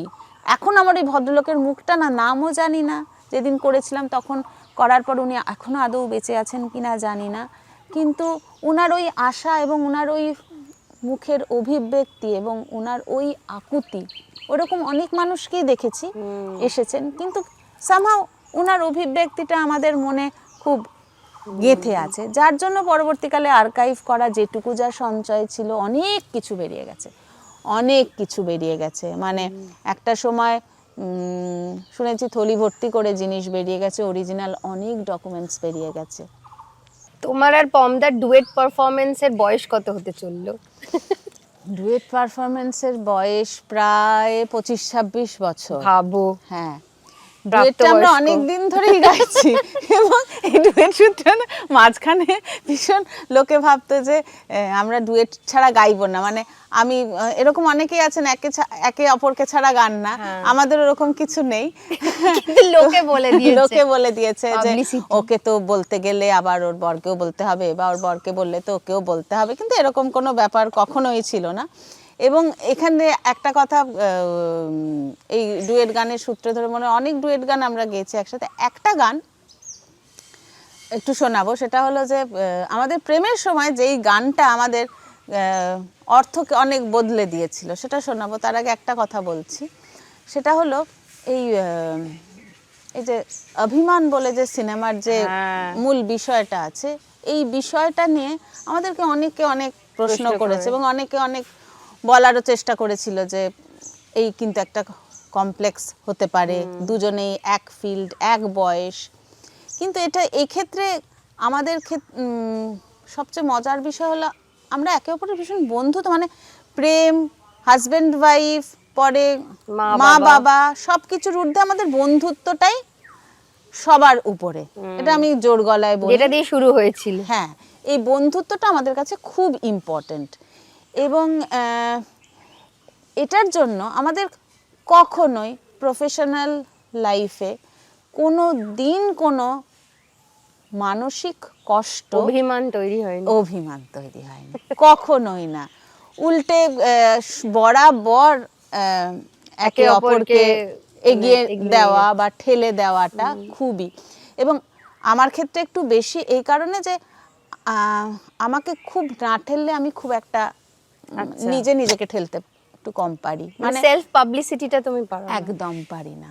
সেক্ষেত্রে পমের একটা খুব বড় ভূমিকা, যে সব জায়গায় একটু মানে তুমি কি না করলে পমদা পারে না, সেটা একটু শুনি। আমি কি না করলে পমদা পারে না, মানে বাকি সবটা এবং না, রান্নাটাও হয়ে যায়। পম তো খুব ভালো রান্না করে, আগে রান্না বান্না, আমাকে রান্নাঘরে খুব একটা ঢুকতে হয় না, এটাতে আমি খুবই আনন্দিত। আমি ভীষণ যে ফুডি এরকমও নই, কিন্তু পম রান্না করে বলে আমাকে কেউ যদি রান্নাঘরে ঢুকে যে কোথায় জিরের গুঁড়ো আছে, কোথায় হলুদ গুঁড়ো আছে, আমি কিন্তু খুব একটা জানি না, কিন্তু ঠেকায় পড়লে আমি কি করতে পারি না, আমিও খুব ভালো রান্না করি, এটা নয় যে আমি খারাপ রান্না করি, আমি ভীষণই ভালো রান্না করি, কি বলে, কিন্তু আমি রান্না করতে ভালোবাসি না। পমের যেমন রান্না করাটা প্যাশন, এবং এটা ঠিকই যে জীবনের আদার্স অনেক কিছু, সেটা পমের হয়ে আমিই বলে দিচ্ছি, পম বলে সেটা, সেই জন্যই আমি বলছি, সেটা আমি ছাড়া অসম্পূর্ণ। তো একে অপরের পরিপূরক, সেটা আমরা মা বাবা হিসেবেও সন্তানের ক্ষেত্রে একে অপরের ক্ষেত্রে। এবার ডুয়েট গানটা শুনবো। ডুয়েট গান না, এই গানটা তুমি একা গিয়ে আমাদের শোনাবে না, এই গানটা কথাটা শুনলেই এটা আমাদের মনে হয়েছিল যে সেই সময় সঙ্গীত ভবনে এই গানটা আমি শিখছিলাম। আচ্ছা, তো যে সময় আমাদের সম্পর্কটা একটা জায়গা নিচ্ছে আর কি, তো তখন এই গানটা আমাদের একটা খুব, এই গানের কথাগুলো নিয়ে আমাদের খুব মনের মধ্যে একটা ইয়ে তৈরি হতো। তো সেটা হলো একদম প্রেম পর্যায়ের গান, শরতের একটু কথাও আছে। যে ছায়ারে ধরব বলে করেছিলেন পণ, আজ সে মেনে নিল আমার গানের বন্ধন, সে মেনে নিল আমার গানের বন্ধন। যে ছায়ারে, আমি একটু মাঝখানটা গ্যাপ দিয়ে একটু সঞ্চারী জায়গাটা করতে ইচ্ছা করছে। অলস দিনের হাওয়ায় গন্ধখানি মেলে যেত, গোপন আসা যাওয়ায়, অলস দিনের হাওয়ায় গন্ধখানি মেলে যেত, গোপন আসা যাওয়ায় অলস দিনের হাওয়ায়, এটা মনে হয়েছিল যে আমরা একে অপরের মানে কি হ্যাঁ, সুন্দর, একটা মানে আর কিছু নিজেদেরকে বলতে হয় হ্যাঁ, না। বেঁধে ফেলেছি এত আর কি, সহজ ভাবে, এত সহজভাবে। সুন্দর এইটা করে আমাদের সেই জন্য খুব প্রেম। এই গানটা খুবই আমি একটা সত্যি খুব খুশি, মানে এত ভাঙনের মাঝখানে, আমরা তো জানি তুমিও আমার ঘটনা জানো, একদম। পুটুলি হওয়া জানো, কিন্তু এই ভাঙনের মাঝখানেও যে একটা বন্ধন দেখতে পাই আমরা তোমাদের মধ্যে, সেটা আমাদের কাছেও কোথাও একটা হয় না যে ধ্বংসের মাঝখানে একটা খুব সুন্দর একটা সঙ্গ, মানে প্রাণ, গাছের যেমন প্রাণ আছে, আমাদের কাছে একটা দেখে মনে হয় যে সেটা সত্যি আর কি সম্পর্ক না, দুজনেরই খুব ধরে রাখা একদম, দরকার। একদম। সম্পর্ক তো একার নয়, একার দায়ও নয়, একার দায়িত্বও নয়, একার শুধু অনুভূতি দিয়েও সম্পর্ক গড়ে ওঠে না। সম্পর্ক তো একে অপরের সাথে একদম। না, আমার মনে হয় যে আমি যেটা জিজ্ঞেস করতে চাই তোমার কাছে এই সম্পর্ক নিয়ে, যে ধরো অভিমান, মান, রাগ এগুলো তো দুজনেরই হয়, কিন্তু এই অবশ্যই। যে আমরা যদি বুঝে যাই যে ওকে ছাড়া আমার চলবে না বা আমাকে ছাড়া ওর চলবে না, তাহলে কি কোথাও গিয়ে সে সম্পর্কের বন্ধনটা আরো বেশি অটুট হয়? না, এটা এটা চলবে না বা ওরকম কিন্তু নয়। আমাদের কিন্তু কখনো মনে হয় না, মানে আমার বিশেষ করে পম অনেক সময় বলে যে চলবে না, কিন্তু আমার সেটা কখনো আমি ওইভাবে দেখি না সম্পর্ককে। আমার মনে হয় একটা এমন কিছু কিছু কুঠুরি থাকে, মানে একদম ওই কি বলে মৌমাছির চাকের মতো ছোট ছোট খোপ থাকে, সেই খোপগুলোতে কি শুধু একটা মানুষ আছে? অসংখ্য মানুষ আছে, কিন্তু ওই কুঠুরিগুলো কিন্তু ওই স্পেশাল মানুষের জন্য। ওইগুলো দিয়ে তৈরি। আচ্ছা, এই যে তোমাদের পরিবেশ, যেখানে শিক্ষক পরিবার, তুমি একজন সঙ্গীত নিয়ে পারসিউ করছো জীবনটা, সেখানে তোমার বোন হঠাৎ করে ফ্যাশন ডিজাইনার, তো বাড়িতে কখনো সমস্যা হয়নি বা তোমার কখনো মনে হয়নি যে কিছু? বোন বোন কিন্তু আমার থেকে অনেকটা আলাদা, কিন্তু ওই সেদিনে আমরা দুজনে গল্প করছিলাম মানে যে আমাদের আবার বৈঠকেও কিন্তু ঋতুরূপা এসেছে, তারই দিদি ঋতুপার, সেই সময় খুব একটা আমরা আলোচনা করিনি। না, বোনের ব্যাপারটা হলো বোন কিন্তু আমার থেকে অনেকটা আলাদা, কিন্তু সেদিনই বলছিল কোথাও গিয়ে আমরা একটা এইরকম ভাবে আমরা দুজনে সেদিনকে দুজনকে বিশ্লেষণ করেছি যে 2 এ 2 4 হয়, আবার 3 আর 1 4 হয়, যোগফলটা 4, কিন্তু কম্বিনেশনটা আলাদা। বোন ছোটবেলা থেকে একটু অন্যরকম ছিল, মানে ছোটবেলায় খুব জেদি ছিল, ভীষণ জেদি ছিল, আমার থেকে 5 বছরের ছোট। আমি মনে প্রাণে একটা বোন চেয়েছিলাম, হ্যাঁ, আমি সেই বোন পেয়েছিলাম, এবং আমি ভেবেছিলাম যদি আমার একটা ভাই হয় তাহলে সেটা একটা সাংঘাতিক ভয়ঙ্কর জিনিস হবে, কারণ আমার কাছে তখন এটা বললে লোকে হাসবে যে আমি যে বাড়িতে ছোটবেলায় ভাড়া থাকতাম তারা 3 ভাই, তার মধ্যে ছোট ভাই আমার সমান আর বড় দুজন অনেকটা বড়, তো তারা একটা এরকম ছোট বোন পেয়ে আমার সাথে খুব ইয়ে করতো আর কি, মানে আমার উপর খুব দাদাগিরিটা ফলাতো। আর আমি জানতাম যে ভাই মাত্রই হলো দাদাগিরি ফলাবে, সে আমার থেকে ছোট হোক বড় হোক, কাজে আমার বোন চাই। কিন্তু বোন একটু অন্যরকম ছিল, মানে আমি যতটা বাধ্য, বোন সবসময় একটু নিয়মের বাইরে বেরোনোর দিকে ওর, মানে গতানুগতিক থেকে একটু আলাদা, মানে তোমরা যেরকম ভাবে জীবনটাকে ভাবছো অন্যরকম ভাবে ভাবে। যে আমার ভীষণ ইচ্ছা ছিল বোন কলা ভবনে পড়াশোনা করুক, এবং কলা ভবনে পড়তে পড়তে ওর ওই ক্রিয়েটিভিটিটাকে ও আরো বেশি এক্সপ্লোর করতে শিখলো। কিন্তু আমাদের দুজনের ও কিন্তু, আমার বোনও কিন্তু খুব ভালো গান গাইতো, খুবই ভালো গান গাইতো। গাইলো না কেন, আজকাল গায় না, না এত কাজের চাপে গলাটা একটু বোধহয় ইয়ে হয়ে গেছে, কিন্তু খুব সুরেলা, খুব ভালো গাইতো। বোন খুব ভালো লেখে, বোন পড়াশোনাতে ভীষণ ভালো ছিল। আমাকে যেমন প্রচুর পড়তে হতো, আমি একটু ইয়ে টাইপের আর কি, স্টুডিয়াস, হ্যাঁ, মানে অযথা একটু বেশি ইয়ে করি, আর ও হলো এই রাত জেগে পড়ে একেবারে কেল্লা ফতে করে বেরিয়ে গেল, এরকম। আর প্রথম দিন যখন ছবিতে কাজের অফার পেলো যে আমি বাইরে গিয়ে ছবি করব, আমি ভীষণ খুশি হয়েছিলাম, তাই, কারণ আমি মনে মনে ভীষণ বোহেমিয়ান, কিন্তু আমার জীবনযাত্রায় তার কোনো প্রকাশ নেই, বা আমি সেটা নিজের জীবনযাত্রায় সেটাকে প্রকাশ করতেও পারি না। ও যখন এই প্রথম কাজের অফারটা পেল, মায়ের বাবার একটু ভয় ভয় হচ্ছিল, নানান ধরনের মনে হচ্ছিল, কিন্তু আমি ভীষণ উত্তেজিত ছিলাম। আমি বলেছিলাম একদম চোখ বন্ধ করে, যেন আমারও স্বপ্ন ওর মধ্যে দিয়ে এগিয়ে যাক, এরকম একটা। আচ্ছা, তোমার এই মুহূর্তে তুমি মানে এই যে এলমহার্স্ট, এটা নিয়ে একটু বলো যে এলমহার্স্ট ইনস্টিটিউট মানে আমার সৌভাগ্য যে এরকম একটা প্রতিষ্ঠানের অনেকটা জার্নিরও আমি সাক্ষী, এবং সেখানে এখন আমি সেটার অনেকটাই দায়িত্বে আছি এবং কাজ করছি। এটা আমার শ্বশুরমশাইয়ের তৈরি করা প্রতিষ্ঠান। আমার সত্যি জীবনে একটা খুব বড় সৌভাগ্য, এবং সেটা যে আমার জীবনের দুজন আদর্শ পুরুষ, আমার বাবা এবং আমার শ্বশুরমশাই, দুজন অভিনব দুটো মানুষ। মানে একদম আমার শ্বশুরমশাই তো মানে এমন একজন মানুষ যিনি নারী শিশুদের নিয়ে কাজ করে এলমহার্স্ট ইনস্টিটিউট প্রতিষ্ঠা করেছেন, 83 সালে প্রতিষ্ঠা করেছেন।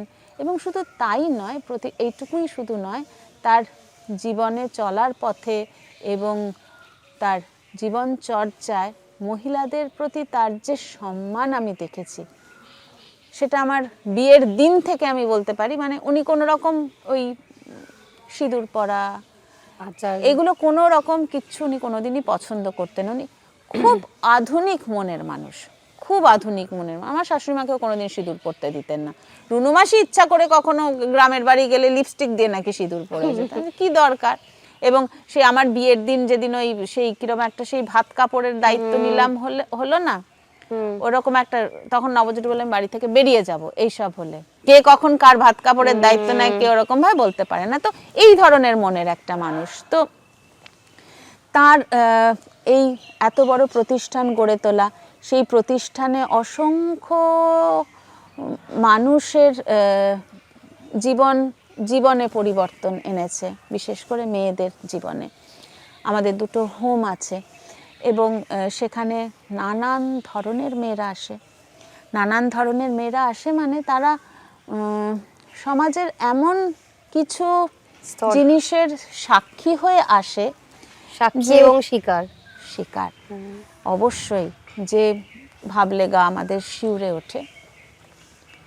তো তারা আসে একরকম ভাবে, এখানে আসার পর আস্তে আস্তে তাদের ফেশিয়াল এক্সপ্রেশন চেঞ্জ হতে থাকে, তাদের প্রথম হাসি ফুটতে থাকে, তারা নিজের একটা কথা বলতে শেখে যে আমার ভালো লাগছে কি আমার খারাপ লাগছে কি, আমি এটা করব, আমি নিজের পায়ে দাঁড়াতেই হবে আমাকে।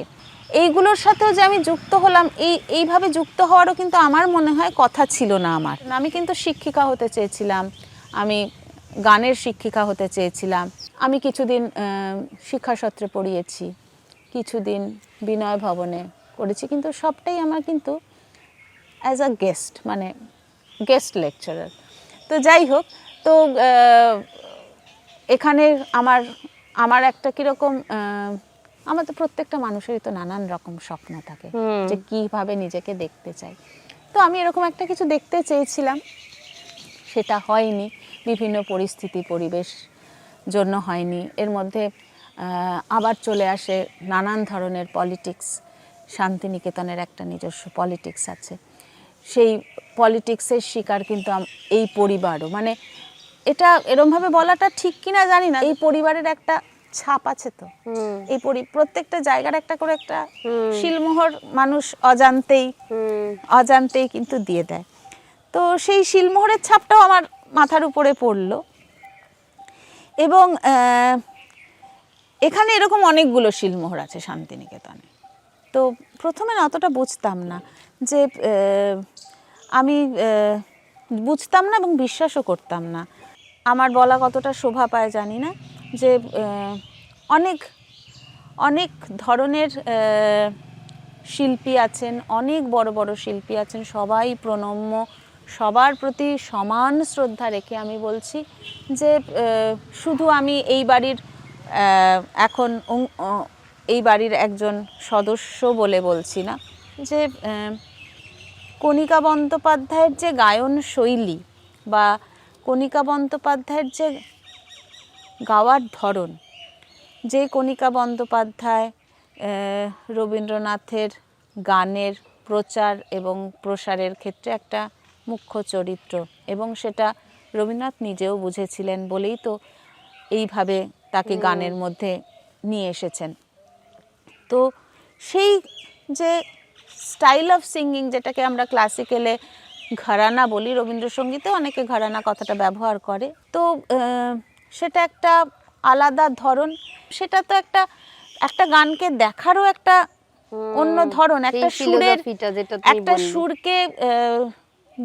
একটা সুরকে আমি এরকম খোঁচাও নিয়ে যেতে পারি, সা থেকে পায়ে আমি একদম সা পা বলতে পারি, সা পা এরকমও তো বলতে পারি, অন্য শ্রুতিগুলোর উপর দিয়ে যাচ্ছি, রাস্তাটা আলাদা। তো সেইভাবেই তো গায়কী তৈরি হয়, রবীন্দ্রনাথের গানেরও সেই ক্ষেত্রেই গায়কী তৈরি হয়। তো সেই গায়কীর অস্তিত্ব আমার ইদানিং আমাদের মনে হচ্ছে যে সেই অস্তিত্ব কোথাও একটা যেন না থাকলেই ভালো, রাখতে দেওয়া হচ্ছে না প্রাতিষ্ঠানিকভাবে। অনেকে বলবে যে তোমার সঙ্গীত ভবনে চাকরি হয়নি বলে তুমি আজকে এইসব কথা বলছো। না, আমি সেই জন্য বলছি না, আমার একার কথাতে আমি বলছি না, কিন্তু এখানে না আমরা সবসময় গুণের কদর হয়নি। একটা সময় বুঝতে পারলাম যে আমার এটাই শুধু আমার নিজেকে এক্সপ্রেস করার জায়গা নয়। ততদিনে আমি আস্তে আস্তে এলমহার্স্ট ইনস্টিটিউটের সাথে যুক্ত হয়ে গেছি, পারিবারিকভাবেই যুক্ত হয়ে গেছি।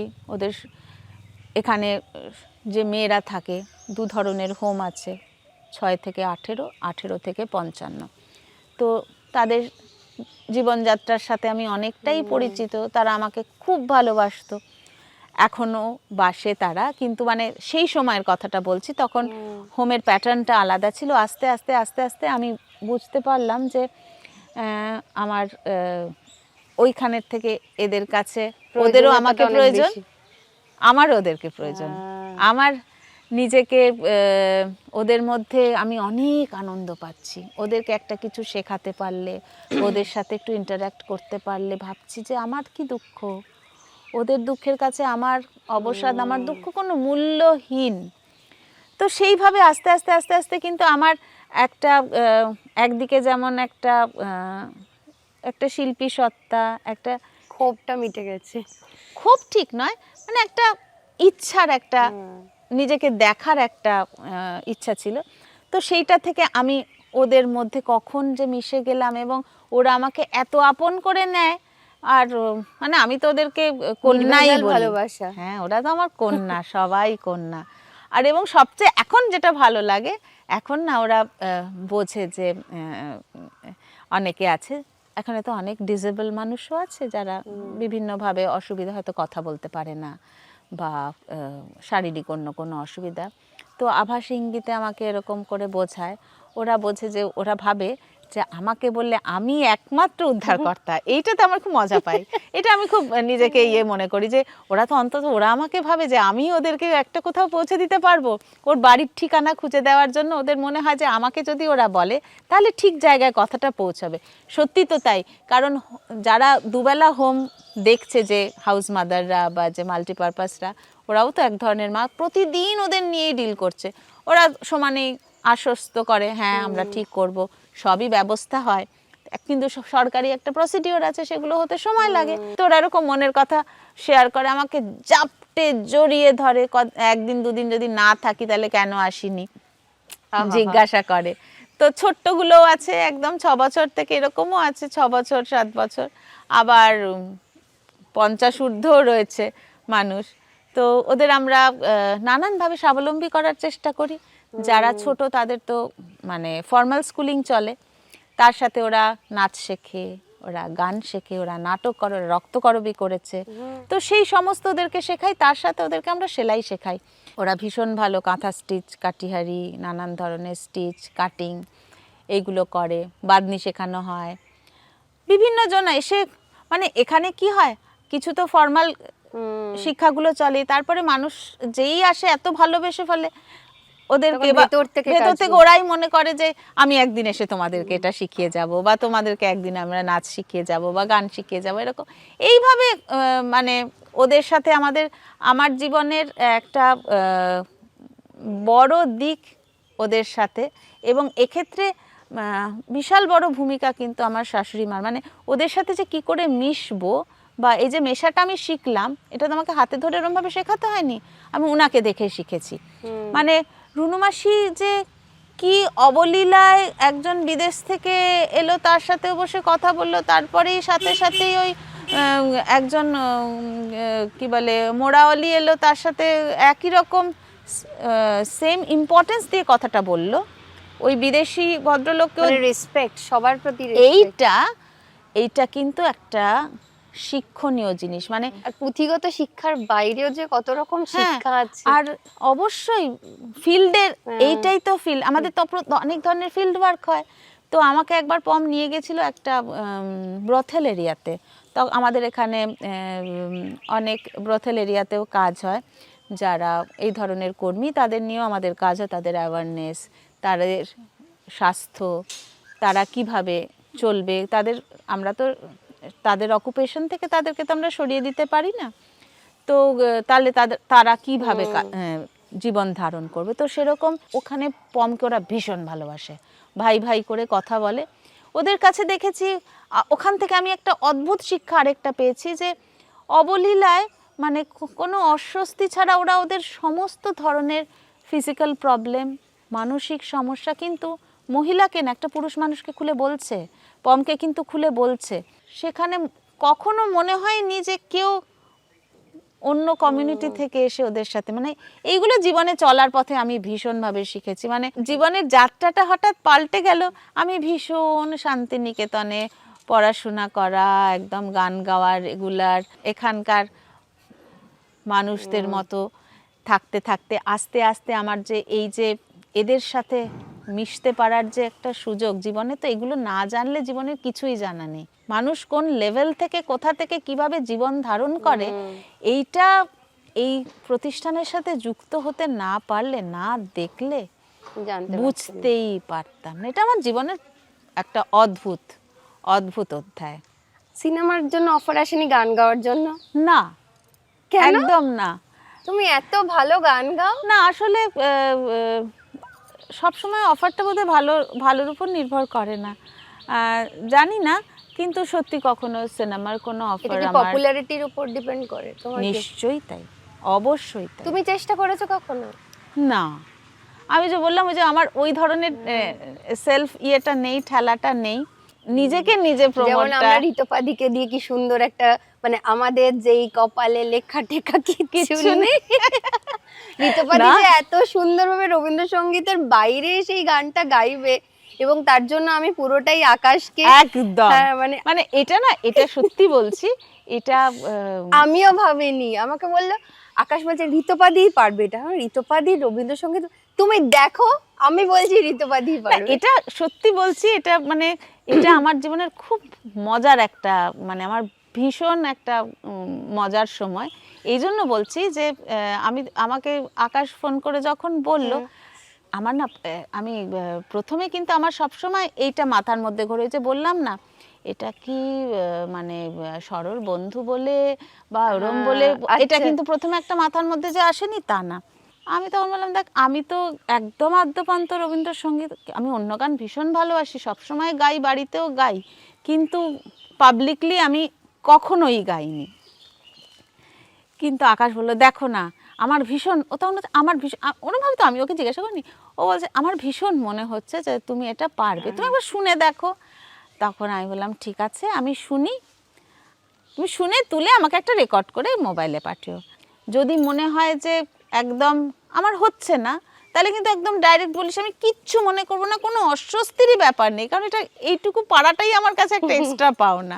গানটা শুনে ভীষণ মজা লাগলো, মানে কথা এবং মানে সুর, এটা আকাশ, সত্যি আমি বলবো যে আকাশ যে আমার কথা ভেবেছে যে এটা আমি পারবো, সেটার জন্য আমি আকাশের কাছে খুবই কৃতজ্ঞ। এত গানটা অত সুন্দর, মানে বেশি দিনও নেয়নি, 2-3 দিনের মধ্যে গানটা এবং প্রোগ্রামটা কিন্তু পুরো গানটার মধ্যে ডেসক্রাইব করা আছে যে একদম। আমরা কি বলতে চাই এবং কি একদম। ভাবছি আমাদের ভাবনা কপালে লেখা টেখা কিছু নেই, আছে যা তাকে বলে ধক। কপালে লেখা টেখা কিছু নেই, আছে যা তাকে বলে ধক। গল্প জুড়ে তার শুরু হলো আবার বৈঠকে বৈঠক। না আমরা এখন শেষ করব না, আমরা আবার পুরোটা গানটা শুনবো। কিন্তু আমি একটা কথা বলতে চাই, বলো।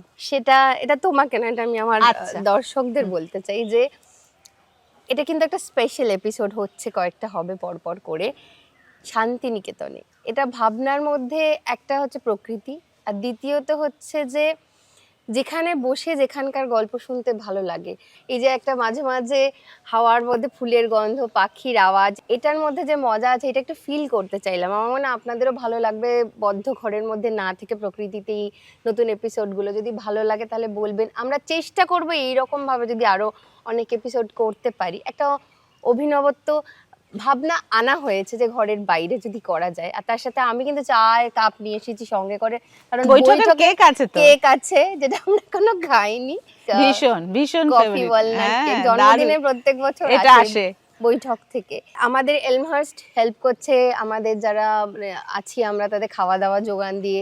আমাকে শাড়িটা দিয়েছে এসআরডি রাকা, খুব সুন্দর শাড়ি। এবং ঋতপাদি, পমদা, রুনু আমরা দিদি বলি, আমি মাসি বলি।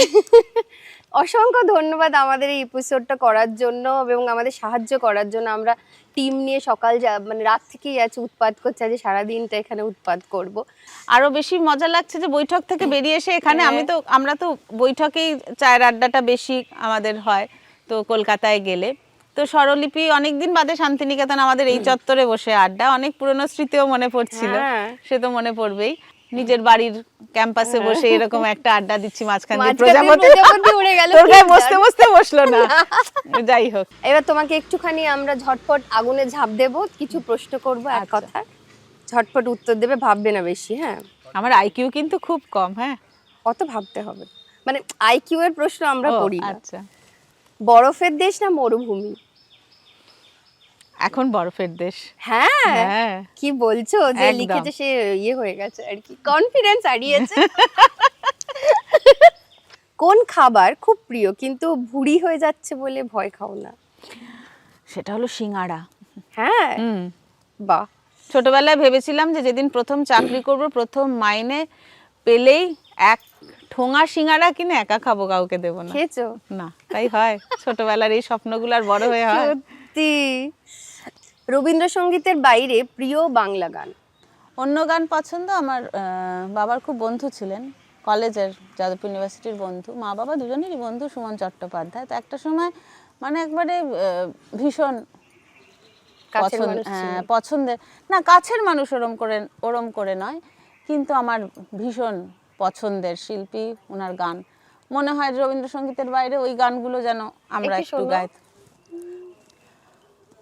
তোমার তুলনা আমি খুঁজি না কখনো, বহু ব্যবহার করা কোনো উপমায়, গীতিকার চর্চিত শব্দের ফেনায়, তোমার তুলনা কোনোদিন জানবে না, তোমার তুলনা। এইটুকুই। দারুণ দারুণ। আচ্ছা, পমদার বাইরে আর কোনো পুরুষকে পছন্দ হয়েছিল? হ্যাঁ হ্যাঁ, হ্যাঁ, এটা কিন্তু তোমাদের দুজনের ভালো, বেশ দুজনে একটু গল্প করো না? হ্যাঁ, আজকে- হ্যাঁ, হ্যাঁ। আর এখন ছেলের যদি গার্লফ্রেন্ড হয় দুজনে কিরকম ভাবে নেবে? ভীষণ খুশি হব। খুশি হবে? হ্যাঁ, একদম। আচ্ছা, এবার একটা মজার প্রশ্ন। দুটো অপশন দেওয়া হচ্ছে তোমাকে, সপরিবারে গোটা একদিন কাটানো আর একা নিজের সঙ্গে। ওটাই নেব, সেকেন্ড অপশনটা। কারণ এটা এই জন্য যে আমি বহুদিন ধরে চাইছি একটা একা বেরোবো, কারণ আমার ভীষণ ইচ্ছে হচ্ছে একটা একা। কিন্তু কি জানি তারপরে আলটিমেটলি ওটা করে উঠতে পারবো কিনা, তারপরে ওই করুণ মুখগুলো মনে পড়বে। আমার বাড়ির সকলেই, আমার ছেলে আমার বর দুজনেই ভীষণ বেড়াতে ভালোবাসে এবং আমরা সবসময় দিনের শেষে একসাথে হই, বেড়ানোর ভিডিওগুলোই দেখি টেলিভিশন খুলে। তো তো তাহলে একটা চেনা জায়গাতেই যাব, অচেনা জায়গায় যাব না আর কি।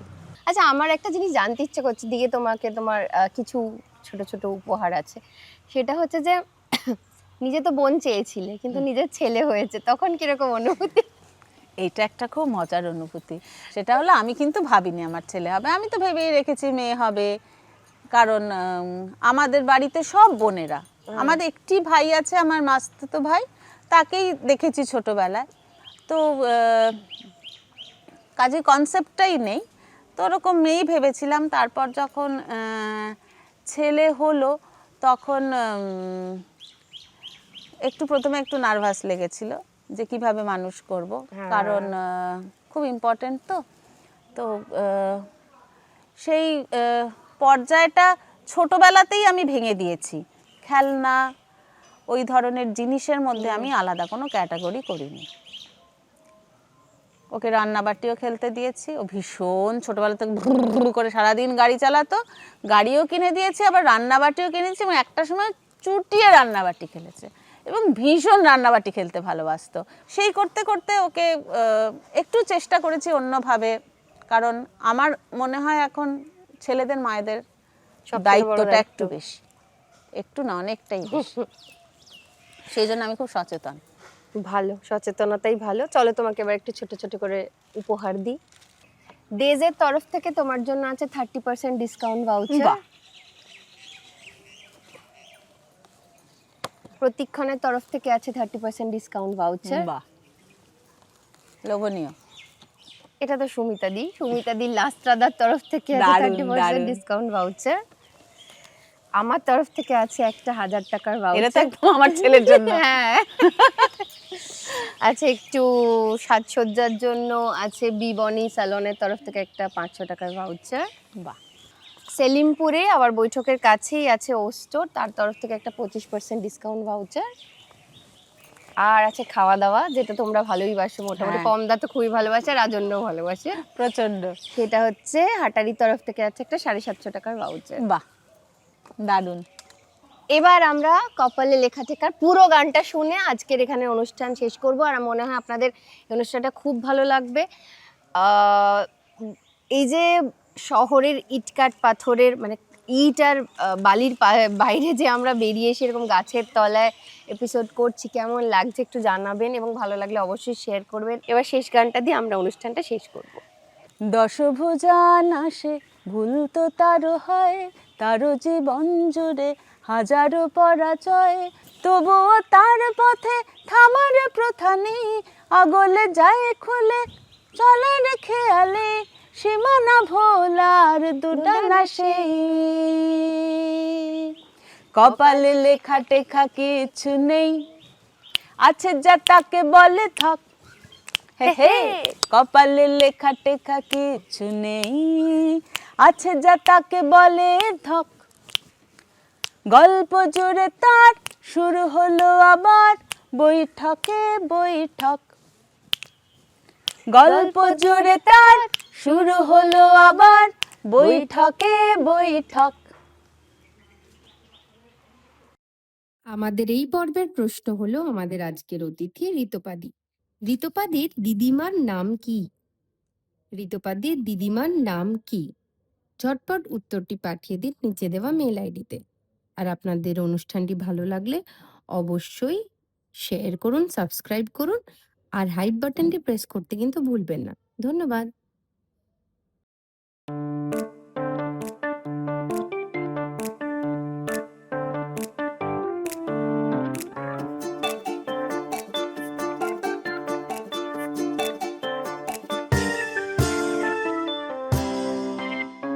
দশভুজান আসে, ভুল তো তার হয়, তারও জীবন জুড়ে হাজারো পরাজয়, তবুও তার পথে থামার প্রথা নেই, আগলে যায় সরে চলার খেয়ালে, সীমানা ভোলার দুডানা সেই, কপালে লেখা টেখা কিছু নেই, আছে যা তাকে বলে ধক। কপালে লেখা